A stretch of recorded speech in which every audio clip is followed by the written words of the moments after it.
আসসালামু আলাইকুম প্রিয় দর্শক, আপনারা নিশ্চয়ই জানেন যে গ্যাসের দাম আবার বাড়ছে। আপনাদের এটাও মনে আছে মাত্র এক বছর আগে মানে 2023 সালে একটা নির্বাহী আদেশের মাধ্যমে গ্যাসের দাম প্রায় 3 গুণ বাড়িয়ে দেওয়া হয়েছিল। মানে দাম ছিল 11 টাকা 98 পয়সা, মানে ধরা যাক 12 টাকা, সেখান থেকে বাড়িয়ে 1 লাফে করা হয়েছিল 30 টাকা প্রতি ইউনিট গ্যাসের দাম। এবং আপনারা তো বলবেন যে গ্যাসের দাম এত দাম তো আমরা অবশ্য যারা নাকি আমরা গৃহস্থ যারা আছেন তারা হয়তো একটু কম দিচ্ছেন, কারণ রান্নার জন্য খুব বেশি একটা গ্যাস লাগে না। গ্যাসটা মূলত লাগে শিল্প কারখানায়, এবং শিল্প কারখানায় যে দামটা বাড়ে সেটা কিন্তু আলটিমেটলি আমরাই এর জন্য ক্ষতিগ্রস্ত হই। মানে আমরাই দিই। কীভাবে দিই? ধরেন একটা শিল্পে যা কিছু তৈরি হচ্ছে, যে কোনো প্রোডাক্ট তৈরি হচ্ছে যেটা নাকি আমাদের লোকাল মার্কেটে মানে আমাদের বাজারে আমাদের কিনতে হচ্ছে, সেটা কিন্তু শিল্পে কিন্তু গ্যাস লাগছে জ্বালানি হিসাবে।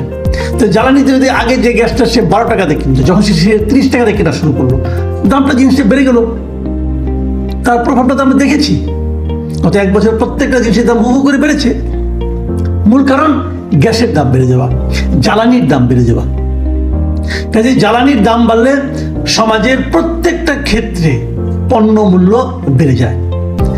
যে পরিমাণ যে হারে বাড়বে জ্বালানির দাম, সেই হারেই বাড়বে ওটার দামও।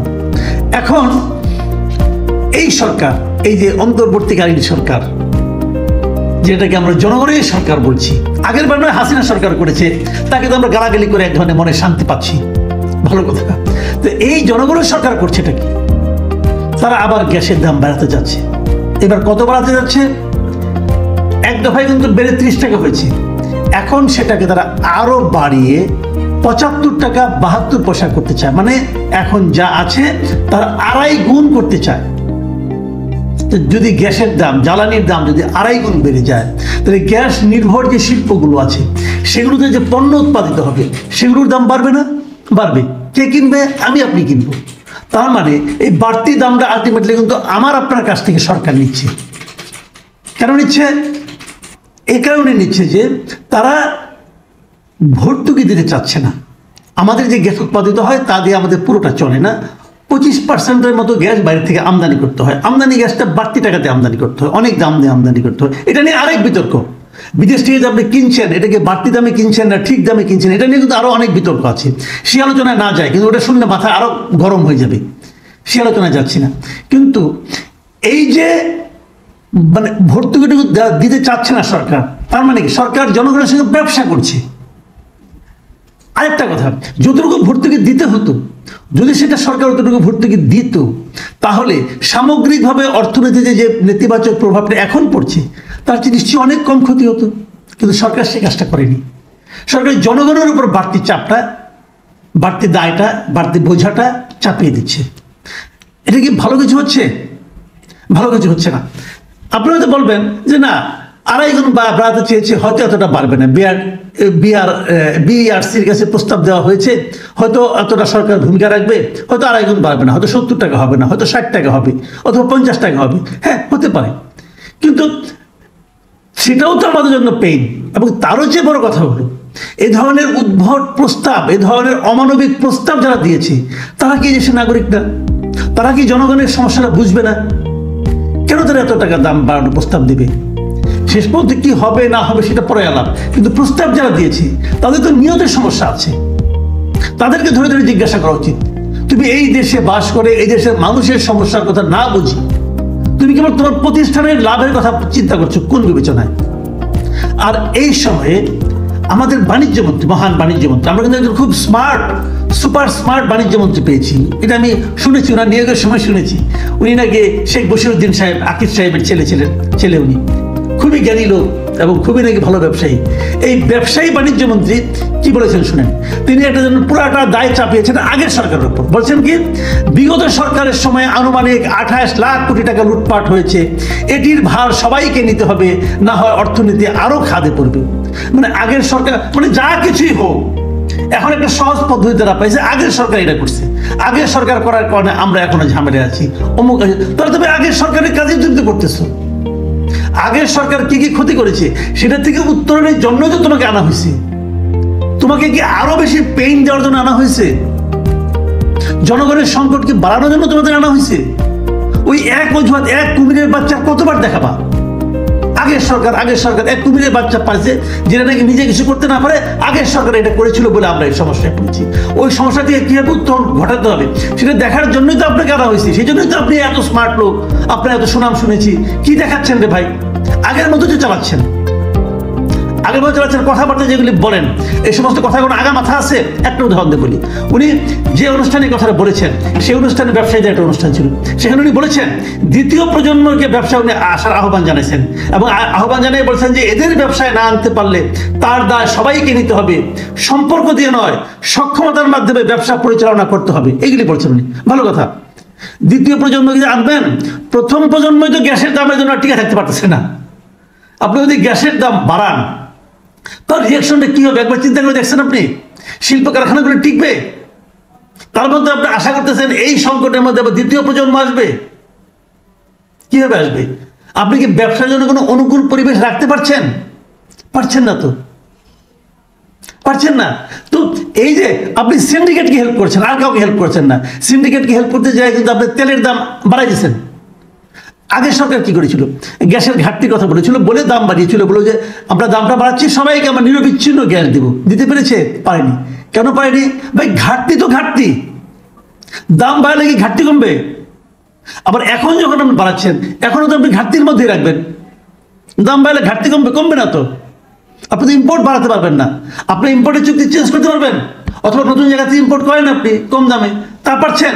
সেগুলো পারছেন না। তো এইগুলো যেগুলো হবে, যখন গ্যাসের দাম বাড়বে, আবার যেগুলো আমাদের রপ্তানি মুখী যে বাণিজ্যগুলি আছে, যে যেমন আপনার গার্মেন্ট ফ্যাক্টরি যেগুলো আছে, এরা তো বাইরে এগুলি এক্সপোর্ট করে, তো তারা তো একটা দাম ধরে প্রতিযোগিতামূলক বাণিজ্যে বিদেশ থেকে আমাদের কাজগুলো নিয়ে আসে। যেটা নাকি মনে করেন ভারত যেত, চীন যেত, ওটা আমরা নিয়ে আসি, কারণ আমরা কম দামে দেবো, ওই জন্য আনি। যদি গ্যাসের দাম বেড়ে যায়, তাহলে সে কম দামে দিতে পারবে? এই আপনি একদিক দিয়ে না তো, সব দিক দিয়ে ঝামেলা পড়বে। তো এই যে প্ল্যানগুলো করতে হয় দীর্ঘমেয়াদী। আমাদের এই সরকারগুলো প্ল্যান করছে অ্যাডহক ভিত্তিতে, মানে এক জায়গায় ছিদ্রি হচ্ছে, ওই জায়গায় করো, তালি দাও, পট্টি দাও। আরেক জায়গায় ছিদ্রি হচ্ছে, আরেক জায়গায় পট্টি দাও। ভাই এইভাবে পট্টি দিয়ে দেশ চলবে না। পট্টি দিয়ে দেশ, ভাই আপনি স্মার্ট হতে পারেন ভাই, আমি মূর্খ মানুষ, কিন্তু এটুকু তো বুঝি, এই পট্টি দিয়ে দেশ চলবে না। পুরো পরিকল্পনা করতে হবে দীর্ঘমেয়াদী। এবং আমি এই আমাদের এই উপদেষ্টা মহোদয় আরেকটা কথা বলে আমি মানে বক্তব্য আজকে আলোচনাটা শেষ করতে চাই, যে আমরা কি পেয়েছি আসলে দেখেন একবার। চালের দাম বেড়ে গেছে, বাজারে চালের দাম নিয়ন্ত্রণ করতে পারছেন না। ওনাকে জিজ্ঞাসা করা হয়েছিল এই যে চালের দাম, মানে এটা বৃহস্পতিবারের ঘটনা, আজকের ঘটনা। বৃহস্পতিবার দিন তুরস্কের একটা বাণিজ্য মন্ত্রী ছিল, তার সঙ্গে দেখা করার পর সাংবাদিকরা জিজ্ঞাসা করছিল চালের দাম তো বেড়ে গেছে। উনি কি বলছেন শুনেন, খালি ওনার মুখের কথাটা শুনলে দেখবেন যে রক্ত কিভাবে মাথায় উঠে যায়। উনি বলেছেন সম্প্রতি চালের দাম বেড়ে যাওয়ায় মানুষের কষ্ট হচ্ছে, এটা অস্বীকার করার সুযোগ নেই, তবে এ সমস্যা সাময়িক। কোনো আলাদিনের চেরাগ তো নেই যে সুইচ দিলেন আর কালকে বাজার ঠিক হয়ে যাবে। ভাই আমি কি বলেছি যে আপনার কাছে আলাদিনের চেরাগ আছে? বলিনি তো। চেরাগ ছাড়াই তো আমরা অনেক দৈত্য দেখতে পাচ্ছি, তার মধ্যে সবচেয়ে বড় দৈত্য তো আপনি নিজে। আপনি করতেছেন না কি রে ভাই? আমি তো আলাদিনের চেরাগের মাধ্যমে ম্যাজিকের মতো দাম কমাতে বলি নাই। আপনি করতেছেন নাকি সেটা একটু দেখান না রে ভাই। এই মুখের কথায় তো চেরা ভিজবে না। আপনার এই কথাগুলি শুনে, আপনি এই কথাগুলি শুনলে পরে দেশের একজন মানুষ খুশি হবে, একজন মানুষ মনে করবে যে এই লোকটা আমার জন্য কিছু করতেছে। আপনার কাজটা কি? মানুষের সংকট মেটানো, পাশাপাশি মানুষকে একটা ভরসা দেওয়া। সেই ভরসাটা আপনি দিতে পারছেন? বলছে আমার হাতে তো আলাদিনের চেরাগ নাই। তার চেরাগ নেই যখন বসছেন কেন ভাই? আপনি কেন বসছেন? আমার তো মনে হয় আপনি আপনার নিজের বাণিজ্যিক প্রতিষ্ঠানগুলিকে সুবিধা দেওয়ার জন্য ওখানে বসছেন। এটা আমার স্টেট মনে হচ্ছে। প্রিয় দর্শক, শেষ করার আগে আমি আরেকটা বক্তব্য আপনাদের একটু পড়ে শোনাচ্ছি। সেটাও এই দ্রব্যমূল্য নিয়ে। আপনার বক্তব্যটাকে শুনুন মন দিয়ে। বক্তব্যটা এই ধরনের: দ্রব্যমূল্য সহনীয় রাখতে সরকার সচেষ্ট। আমরা চাই আলোচনা করে আইনের মধ্যে থেকে মূল্য ঠিক রাখতে। তার আগে আমাদের চেষ্টা করতে দেন। সেজন্য আপ্রাণ চেষ্টা করছি যাতে নিয়ন্ত্রণ করা যায়। কথাটা সুন্দর না? সুন্দর কথা। এই কথা কিন্তু এই বাণিজ্য মন্ত্রী বলেন নাই, এটা বলেছিলেন আগে একজন বাণিজ্য মন্ত্রী ছিলেন, ব্যবসায়ী বাণিজ্য মন্ত্রী, নাম হলো টিপু মুন্সি, আওয়ামী লীগ আমলের। তার কথা। এই দুই ব্যবসায়ী বাণিজ্য মন্ত্রীর কথার মধ্যে কোনো পার্থক্য পান ভাই? আগের জন্য একই ভঙ্গি, চেষ্টা করছি হয়ে যাবে। বর্তমান বাণিজ্য মন্ত্রী বলে চেষ্টা করছি হয়ে যাবে, আমার হাতে আলাদিনের চেরাগ নাই। ভাই এই যে আলাদিনের চেরাগ কেনা জানি না, এই আপনার কি বলে আরব রজনী আলাদিনের চেরাগ, আরব রজনী পরিচিত। আরব রজনীর মধ্যে কিন্তু আমরা সিন্দাবাদের ভূতও পড়েছি। ওই সিন্দাবাদের ভূত যখন ঘাড়ে চাইপে বসে তখন আর ঘাট থেকে নামতে চায় না, জীবন অতিষ্ঠ করে দেয়। আমরা বুঝতে পারছি না, আলাদিনের চেরাগ নাই ভালো কথা, সিন্দাবাদের ভূত কি আমাদের ঘাড়ে চেপে বসেছে? এ প্রশ্নের জবাব কে দিবে? প্রিয় দর্শক, এখন এই পর্যন্তই। আল্লাহ হাফিজ।